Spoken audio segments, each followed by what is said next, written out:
la première caractéristique que Dieu cherche chez un leader. Mais on commence tout d'abord avec cette pensée. La réponse de Dieu à tout problème de société, la réponse de Dieu à tout problème de société, que ce soit au niveau de la famille, au niveau d'une église, au niveau d'une communauté, au niveau d'une nation, c'est toujours le leadership. Donc la réponse que Dieu offre donc face à chaque problème de société, c'est toujours le leadership. Donc nous voyons cela surtout dans le livre des Juges. Donc la Bible nous donne pas mal d'exemples. Dans le livre des Juges, par exemple, dans Juges chapitre 3, quand les enfants d'Israël étaient opprimés par les Babyloniens, la Bible dit « Et ils crièrent à l'Éternel des armées ». Et la Bible dit « Dieu donc les envoya donc un libérateur par le nom d'Othniel ». Donc quand il y avait une crise nationale en Israël, eh bien comment Dieu quelle était la solution que Dieu a offert au peuple d'Israël? Eh bien, il avait incarné la solution dans la personne d'Othniel, donc il a élevé Othniel pour pouvoir faire face à la situation. De la même manière, quand les enfants d'Israël étaient opprimés par les Moabites, donc en Juges chapitre 3, verset 15, nous voyons la même chose. Donc après avoir passé des années d'oppression, donc la Bible dit, ils commencèrent à crier à l'Éternel. Et quand ils ont commencé à prier, le Seigneur a entendu leur prière. Et comment est-ce que le Seigneur a envoyé une réponse à cette prière? Il l'a envoyé dans la personne d'Éhud. Donc encore, le Seigneur a résolu le problème en envoyant un leader par le nom d'Éhud. Donc encore dans le livre des Juges, dans Juges chapitre 4, les versets 3 et 4, donc nous voyons encore que Israël est tombé dans la désobéissance et conséquemment, donc il a été livré aux Cananéens et après avoir passé des années d'oppression, sous l'empire des Cananéens, ils crièrent à l'Éternel. Et qu'est-ce que l'Éternel a fait? L'Éternel a envoyé encore un libérateur, ou dans ce cas, une libératrice, dans la personne de Déborah. Encore un leader, Dieu a résolu le problème en envoyant un leader. Donc nous voyons cela également, Gédéon, quand Israël avait péché contre l'Éternel, encore est tombé dans la désobéissance, donc ils étaient en proie à la misère, à l'oppression, entre les Madianites, le Seigneur a envoyé Gédéon, et nous voyons cela avec les Philistins, Jephthé, etc. Donc vous voyez le patron. À chaque fois qu'il y a un problème, la réponse au problème, la façon que Dieu envoie sa réponse, c'est dans la personne d'un leader. Donc voilà pourquoi le leadership est très très important. Donc Dieu résout les problèmes à travers les leaders. Il envoie des personnes comme Gédéon, comme Samson, comme Déborah, comme Éhud, comme Jephthé, comme Othniel pour pouvoir répondre des problèmes. Donc faire face aux problèmes. Donc vraiment, si nous voudrions être des instruments entre les mains de Dieu pour impacter notre famille, pour impacter notre église, pour impacter notre nation, pour impacter notre communauté, il faut développer les caractères ou encore les vrais traits du leadership. Il faut développer son leadership.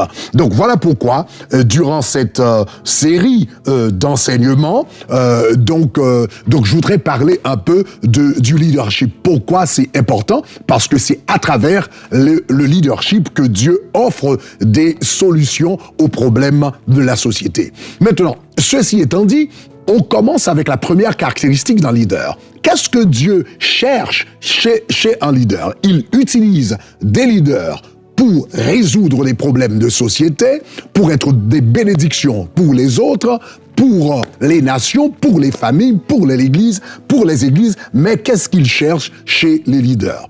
La première caractéristique que Dieu cherche chez un leader selon son cœur, c'est la passion.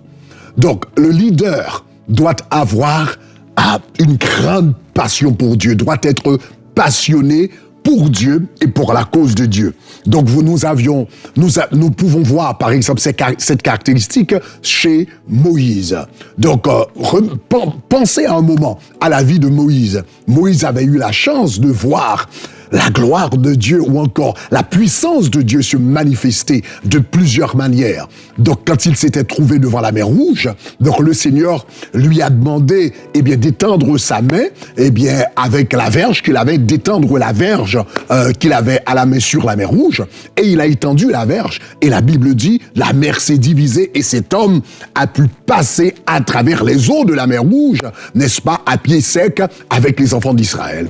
À un moment donné, les enfants d'Israël n'avaient pas d'eau dans le désert, ils voulaient boire. Ils sont arrivés quelque part, n'est-ce pas? Bon, premièrement, ils ne pouvaient pas boire. Dieu a parlé à Moïse et lui a dit de frapper le rocher. Il a frappé le rocher et le rocher a donné de l'eau et les enfants d'Israël pouvaient boire. Dans une autre circonstance, ils avaient encore soif, donc ils sont allés quelque part. Ils ont vu de l'eau, donc ils s'y sont approchés, mais quand ils ont goûté, ce n'était pas de l'eau douce, c'était de l'eau amère. Le Seigneur a demandé à Moïse de prendre un arbre, une branche d'arbre, et de la mettre dans l'eau, et cette branche d'arbre a changé l'eau amère en eau douce. Donc, il avait vu la manifestation de la puissance de Dieu. Dans une autre circonstance, les enfants d'Israël avaient péché contre l'Éternel, et voilà que ils ont été piqués par des serpents venimeux, et le Seigneur a demandé à Moïse de faire un serpent en airain, et tous les Israélites qui regardaient à ce serpent en airain, était immédiatement guéri. Donc cet homme avait vu la puissance de Dieu se manifester de manière extraordinaire.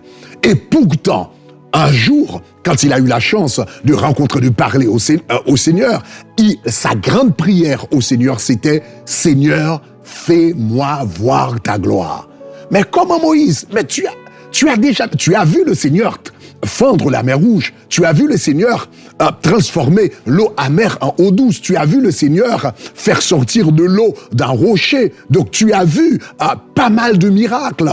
Mais malgré tout ce qu'il avait vu avec Dieu, il avait dit, Seigneur, je veux voir ta gloire. En d'autres termes, il voulait encore plus de Dieu. Il avait vu les miracles de Dieu, il avait vu la grâce de Dieu, il avait vu la puissance de Dieu, mais il voulait encore plus de Dieu. Donc cela nous dit quelque chose au sujet de son cœur, au sujet de la passion qu'il avait pour Dieu. Donc ce n'est pas étonnant quand le Seigneur cherchait un leader, pour le peuple, pour diriger le peuple d'Israël, ce n'est pas étonnant, qu'il a parlé à Moïse au buisson ardent pour lui dire « J'ai entendu les souffrances de mon peuple, j'ai vu les souffrances de mon peuple, j'ai entendu les cris que les font pousser ses oppresseurs et je suis descendu et ce sera toi le leader, qui, dirigera mon peuple. » Donc, cet homme avait un cœur de passion. Il avait une passion pour Dieu. De la même manière, quand vous regardez, par exemple, la vie de David, n'est-ce pas? David avait fait de grandes choses. Il avait tué Goliath. Il avait vu la gloire de Dieu. La gloire et la puissance de Dieu se manifester. Mais quand David priait, par exemple, dans le psaume 63, verset 2, David dit, « Oh Dieu, oh Dieu, tu es mon Dieu, je te cherche. Mon âme a soif de toi, mon corps soupire après toi dans une terre aride et desséchée. » Plus tard, il va dire dans le psaume 16, le verset 2, ô Éternel, je dis à l'Éternel, tu es mon Seigneur, mon souverain bien. Waouh! Tu es mon Seigneur, mon souverain bien, ma grande richesse. Donc le Seigneur, quand le Seigneur a voulu trouver un leader, n'est-ce pas, pour diriger le peuple d'Israël, il s'est choisi David, comme il avait dit à Samuel, « J'ai trouvé en David un homme selon mon cœur. » C'était un homme de passion, il avait cette passion pour Dieu. De la même manière, Néhémie, quand les murs de Jérusalem étaient brisés, la ville de Jérusalem était brisée, et le Seigneur était en quête d'un homme, qu'il pouvait utiliser pour rebâtir les murailles de Jérusalem, il a trouvé Néhémie. Néhémie avait une passion pour Dieu. Le cœur de Néhémie, avant tout, ce n'était pas de rebâtir la muraille pour les enfants d'Israël, mais c'était de rebâtir la muraille pour la gloire de Dieu. Parce que cette muraille qui était brisée, c'était une honte. Pour lui, c'était une honte pour Dieu par devant les nations. Donc dans Néhémie chapitre 6, le verset 16, et après avoir construit la muraille, donc il va dire, lorsque tous les ennemis la prirent, toutes les nations qui étaient autour de nous furent dans la crainte. Elles éprouvèrent une grande humiliation et reconnurent que l'œuvre s'était accomplie par la volonté de notre Dieu. Donc les nations, Néhémie voulait que les nations sachent que Dieu était capable de restaurer les murailles de Jérusalem. Donc quand Dieu a voulu choisir un homme pour restaurer la muraille, il a choisi Néhémie. Donc voilà, chers amis, la première caractéristique d'un vrai leader, selon le cœur de Dieu, c'est la passion. Que le Seigneur vous aide à développer de la passion pour lui, comme Moïse était un homme passionné, David était un homme passionné, Déborah était une femme passionnée pour Dieu, Néhémie était passionné. Que le Seigneur vous aide à développer de la passion pour lui, pour qu'il puisse vous utiliser pour sa plus grande gloire. Soyez bénis.